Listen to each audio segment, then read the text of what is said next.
बच्चों, 10वीं और 12वीं दोनों के छात्र आप बैठे हैं।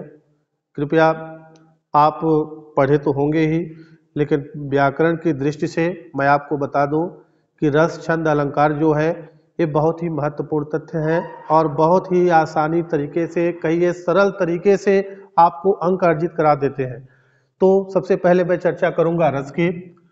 हिंदी में रस 10 प्रकार के हैं। 10 के नाम आपको तो पता ही है।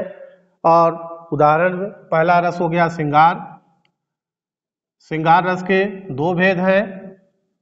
श्रृंगार रस के 2 भेद आपको कक्षा में बताया भी गया है। और पहला है संयोग श्रृंगार और दूसरा है वियोग श्रृंगार। इसके बाद दूसरा आता है हास्य रस।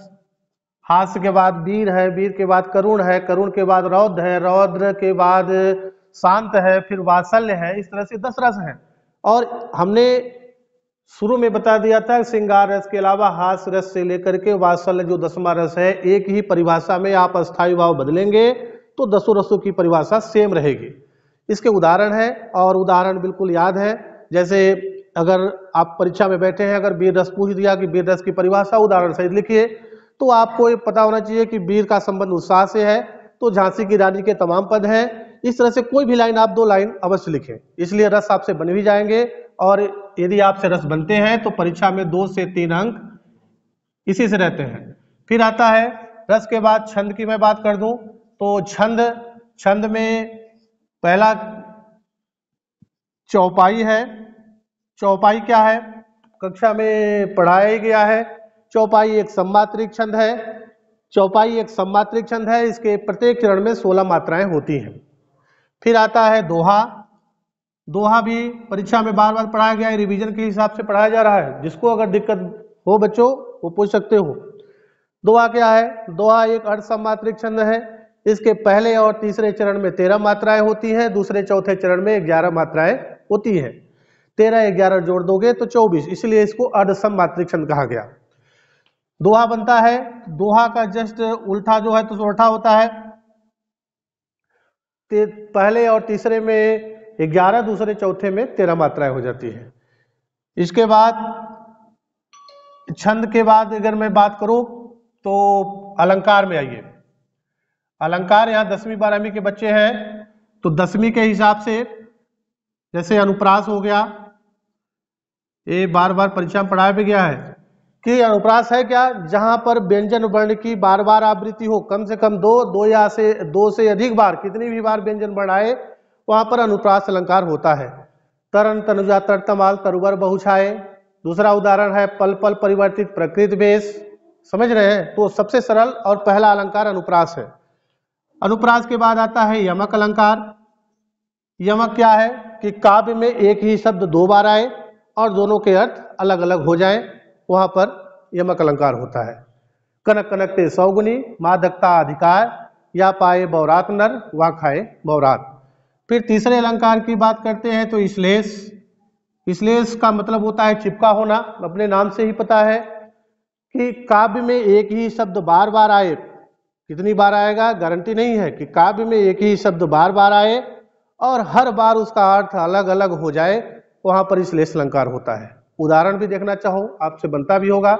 रही मन पानी राखिए, बिन पानी सब सोन, पानी गए न उबरे, मोती मानस चोन। फिर चौथा है मानवीकरण अलंकार।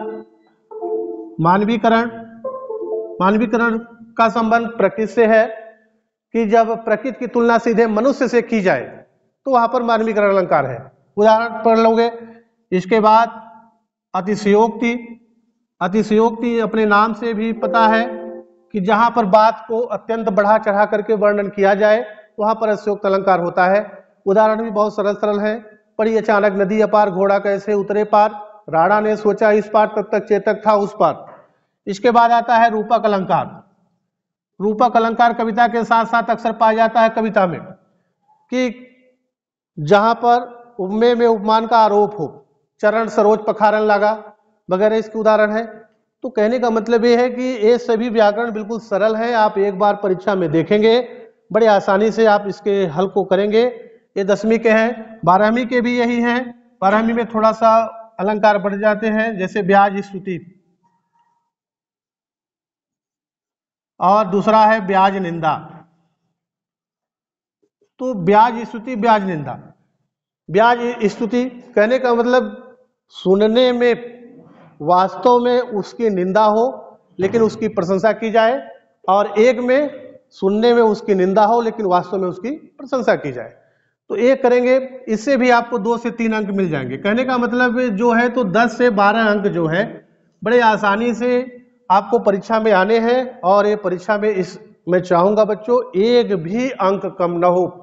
यदि हमारे बच्चों का एक भी अंक कम होता है तो सबसे ज़्यादा दुखी मैं रहूँगा।